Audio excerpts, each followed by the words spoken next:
Hi, today we're going to go over an animal profile in Buzz, and we're going to explore some of the ways you can add and manage animals using this system. We're going to be using a dog profile in this video, but just so you know, pretty much everything you see here will apply to cats too. While we won't cover all of Buzz's functionality in this one video, you will get a good sense of what kind of information you can put into the system when adding animals, and how you can use that data to streamline your work and stay organized. Now, before we get started, it's important to note that Buzz is a combination of both a website and a software in one platform. So that means that any changes you make to a dog's record in the back end, on the software side of things, it will instantly be reflected on the public-facing website. So we're going to start by exploring the profile of a dog named Ginger. Now, when you first get to a dog's record, you'll need to add their name and their status. So while you do have the ability to add over 350 data points to a dog's record if you'd like, these are the only two fields that are mandatory when you're adding a new dog. The first element to take note of is what we call a public tag. Now, every dog is allowed to have one, and on your website, the public tag is visible on the dog card over here. And if you click on the dog card, you'll arrive at the dog's detail page, and the public tag will show up here. You can add and showcase as many photos as you like for each animal, and when these photos are viewed on the website, they'll show up in a lightbox, which looks great whether you're viewing them on a laptop or on a phone. You can also add as many YouTube links as you like to show off an animal and increase their chances of being adopted. Next are our internal tags, which we consider one of Buzz's superpowers. Unlike the public tag, you can have as many internal tags as you want for an animal. These are not visible to the public on your website. Instead, they're designed to help your team stay organized, and they'll be based on your organization's specific needs and workflows. So, for example, Ginger might be currently fostered, needs to be weighed and given meds daily. She might also be in Texas and need a large crate. Internal tags are useful because later you can search through all of your animal records or run reports based on these tags. So, for example, you might want to quickly bring up a list of all animals that are in Texas and that need to be weighed daily. The internal tags feature makes that possible. In the My Pack area here on the right, Buzz has a number of useful tools you can use to manage your animal. So, for example, at the top, you can indicate if the dog is bonded with another animal, which you can select by clicking on this drop-down menu here. And by clicking here, you can indicate who's presently fostering the animal, and this list will include only available approved fosters. Just below that, you have the option to grant that foster access to this dog's record if you want. Giving a foster access to a record means that they'll be able to enter key information on your behalf, and in Buzz, you always have full control over the level of access you provide. You'll be able to decide at a granular level exactly what fosters or volunteers are permitted to see and do in the system, and all this is managed in our permissions area, which we'll cover in another video. So, say for example, you have a great foster who you love working with, but who always takes terrible pictures. Theoretically, you could give them access to everything except uploading photos. Buzz is built to be flexible like that, and the decisions are always totally up to you. We skipped this earlier, but up here we have a space for what's called the pet rep, which is the person who knows the most about an animal at your rescue. For foster-based rescues, that person's usually the foster, but in a kennel or a shelter environment, the pet rep might be the kennel or the shelter manager, so you can indicate that here. And this way, if you ever need information about an animal, you know exactly who to ask. When a dog's ready to be adopted, you can start that process right here by connecting Ginger to someone on your list of pre-approved adopters. But for now, we're going to skip over this as we do cover the entire adoption workflow in another video. Over here on the right, you can change a dog's fee with a simple click. And you can also clone a dog if you're entering a litter. You also have an interest list, which shows you all the people that have applied and that chose Ginger as their preferred dog. You also have QR codes, which you can use in a number of ways. Now, some people print out QR codes for local adoption events, for example, so potential adopters can access the dog's page on your website quickly and easily. You can also take a dog off the website with one click here. Now, this is a good point to pause, though, because I want to talk about Buzz's integration with Pet Finder and Adopt-A-Pet. We do a full integration, so if you choose to enable that integration during the onboarding with us, when you create a dog in Buzz, you'll also be creating that same dog in Pet Finder and Adopt-A-Pet by default. If you hide the dog on the website by clicking here on the right, you're also hiding the dog on Pet Finder and Adopt-A-Pet. Now, alternatively, you can choose to keep a dog visible on the website and choose not to put them up on Pet Finder or Adopt-A-Pet. That's what these two buttons are here. So clicking the purple one will take them off Pet Finder, and clicking on this teal circle will take them off Adopt-A-Pet. You might use this in specific situations where you know the animal is going to get a lot of applications or be adopted right away. So preventing them from going up on Pet Finder and Adopt-A-Pet would likely limit the amount of applications your team received, and that would save your volunteers a lot of time.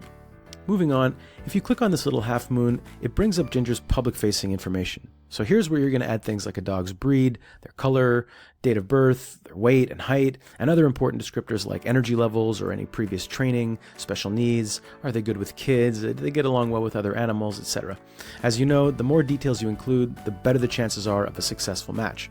As we mentioned before, any changes made to the backend software are instantly reflected on the client-facing website, so the info you put here would be shown on our detail page here. And by the way, Buzz looks great on a laptop or a phone, so if you were looking at the same page on your phone, it would appear like this, and the public-facing info would be down here. So moving back to the dog's profile for a second in the backend, it's important to keep in mind that any field with a purple dot is a mandatory field if you want them to go up on Pet Finder, and any field with a teal dot is mandatory for Adopt-a-Pet. So if you leave any of those blank, the automatic upload to Pet Finder or Adopt-a-Pet won't work. So far we've covered the public-facing information that people see on your website and the My Pack area, so next we're going to head down to what we call the internal information. Unlike public information that we just showed you above, everything you see here is not visible on the website. Now, the internal information area has 5 major sections, and we're going to start with the intake section, which itself has a few sub-tabs. So along with the dog's identifying information, you can also indicate where a dog came from in the history sub-tab, and we've got a number of ways you can do that. So for example, if this was an owner surrender, this area would be populated with information based on what was in the form that was filled out by the person surrendering the animal.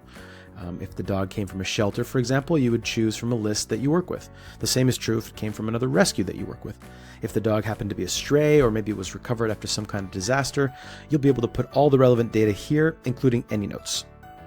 Now, if a dog was part of a litter, you would select the litter from a drop-down list of previously entered litters here, or you can simply create your new one. You can also relate a dog to the parents, and finally, you can enter any relevant information about when a dog was transported and where it was going.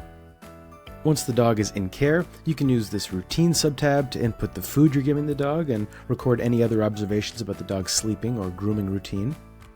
And in the disposition tab, you'll find a nice long list of information you can enter about the animal to help improve the chances of finding an ideal match in an adopter. So here your foster or you would enter information about how the animal behaves around people, describe their temperament and social skills, their level of barking, any aggressive tendencies, and break down the level of training they have as well.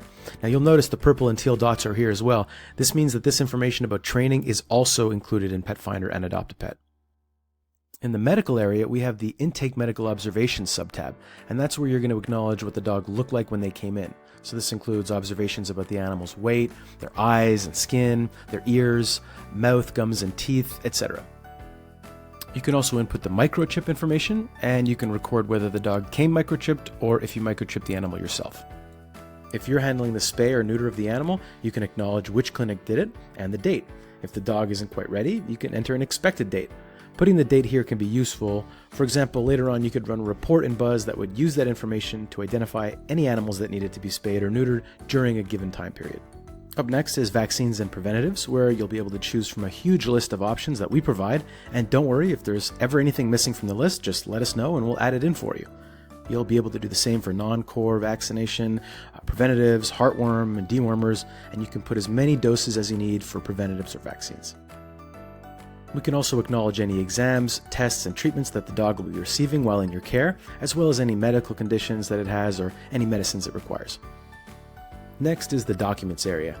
Now, because Buzz integrates with Google Drive, you can easily upload documents related to the animal here in the Upload area. So, for example, you might have a rabies certificate that you got from your vet, and this is where you'd put it right here. The next sub-tab is the Download sub-tab, and this is where you can access styled, data-driven PDFs built from the information you've already entered into the system. At Buzz, we like to say, good data in, good data out. In other words, the more information you put into the dog profile, the more you can take out and share with a click. So if I wanted to see Ginger's vaccines and preventatives information, for example, I would click that link and it would come out looking like this, and this would be your logo up at the top here. Not only can you generate these data-driven PDFs easily, you can also attach them to emails, which you can send from within the system, never leaving Buzz. You can send the email, you can attach the PDFs you want to share, as well as any individual files you uploaded, like the rabies certificate we mentioned earlier. And when writing, you can also set up and use templated emails, so you don't have to write the same emails over and over again. Now, this won't just save you time, it'll also keep your organization's messaging consistent, no matter who's sending the message. One thing you'll notice is that when you send an email, that communication will be logged in the dog's timeline over here. You'll be able to see what was said, who said it, and when they said it, and it helps keep everybody on the same page within the rescue, even if multiple people work within the same dog's profile over time. We can also add notes to a dog's timeline as well as non-medical events such as meet and greets or training sessions, and this way you can get a great sense of a dog's history within your care at a glance. Although we've been focusing on animal profiles in this video, it's worth mentioning that you would also see those events on your dashboard, which is where rescue administrators and volunteers work on a day-to-day basis. You can get a high-level view of all the animals in your care, including any scheduled events happening during a given period. We're going to skip over the financial tab for now, but only because we cover it more fully in the adoption workflow video. But briefly, this section helps you keep track of everything you've spent on an animal, and once you've adopted them out, it also keeps track of the money you brought in. That's it for now. I hope this video has been helpful.